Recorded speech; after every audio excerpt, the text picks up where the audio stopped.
ஈஷா யோகா மையத்திற்குள் 150 போலீசார் திடீரென புகுந்து சோதனை.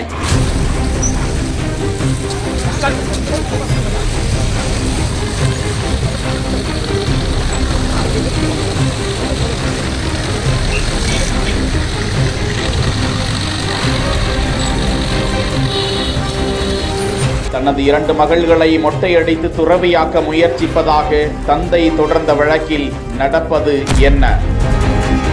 நாங்கள் வற்புறுத்தி அழைக்கவில்லை, அந்த பெண்களின் தனிப்பட்ட சம்மதத்துடன் தான் வந்துள்ளனர் என ஜக்கி வாசுதேவ் தரப்பில் கூறப்படும் விளக்கம் என்ன?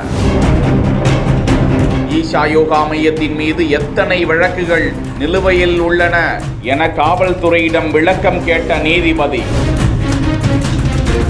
கோவை மாவட்டம் வடபள்ளியை சேர்ந்த காமராஜ் என்பவர் சென்னை உயர்நீதிமன்றத்தில் தனது 2 மகள்கள் சம்பந்தமாக ஆட்கொணர்வு மனு தாக்கல் செய்திருக்கிறார். தனது 2 மகள்களான 42 வயதுடைய கீதா காமராஜ் மற்றும் 39 வயதுடைய லதா காமராஜ் ஆகியோர் ஈஷா யோகா அறக்கட்டளையில் தங்களது விருப்பத்திற்கு மாறாக அடைத்து வைக்கப்பட்டிருப்பதாக ஓய்வு பெற்ற பேராசிரியர் டாக்டர் எஸ் காமராஜ் தாக்கல் செய்துள்ள அந்த ஆட்கொணர்வு மனுவில் தனது மகள்களை மூளை சலவை செய்து அவர்களை துறவு வாழ்க்கைக்கு கட்டாயப்படுத்தி அவர்களை தங்களது குடும்பத்துடனான தொடர்பை துண்டித்து விட்டதாக குற்றஞ்சாட்டியிருந்தார். இதனைத் தொடர்ந்து ஈஷா யோகா அறக்கட்டளைக்கு எதிராக பதிவு செய்யப்பட்ட குற்ற வழக்குகள் குறித்த விவரங்களையும் இவ்விவகாரத்தில் நடப்பது என்ன என விசாரணை நடத்தி அறிக்கை அளிக்குமாறு கோவை ஊரக காவல்துறையினருக்கு நீதிமன்றம் உத்தரவிட்டது. விசாரணையின் போது நீதிபதிகள் எஸ்.எம். சுப்பிரமணியம் மற்றும் வி. சிவஞானம் ஆகியோர் அமர்வு மேலும்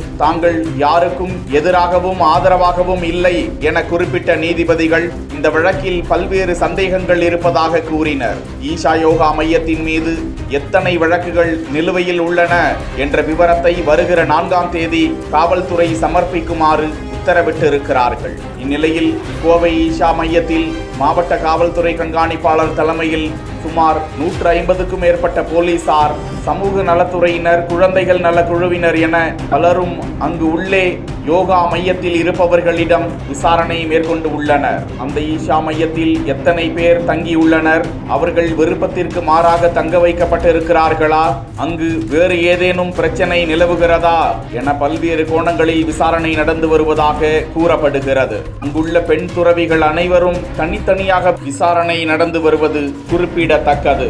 இந்த நிலையில் இவ்வழக்கு குறித்து ஈஷா யோகா மையம் தரப்பில் அளிக்கப்பட்டுள்ள விளக்கத்தில் உயர்நீதிமன்ற வழக்கு விசாரணையில் மனுதாரர் தெரிவித்த குற்றச்சாட்டுகள் பொய்யானவை, நாங்கள் எவரையும் திருமணமோ துறவரமோ மேற்கொள்ள வற்புறுத்துவது இல்லை, தனி மனித சுதந்திரத்தில் தலையிட எவருக்கும் உரிமை இல்லை என நம்புவதாக பதிவிட்டிருக்கிறது.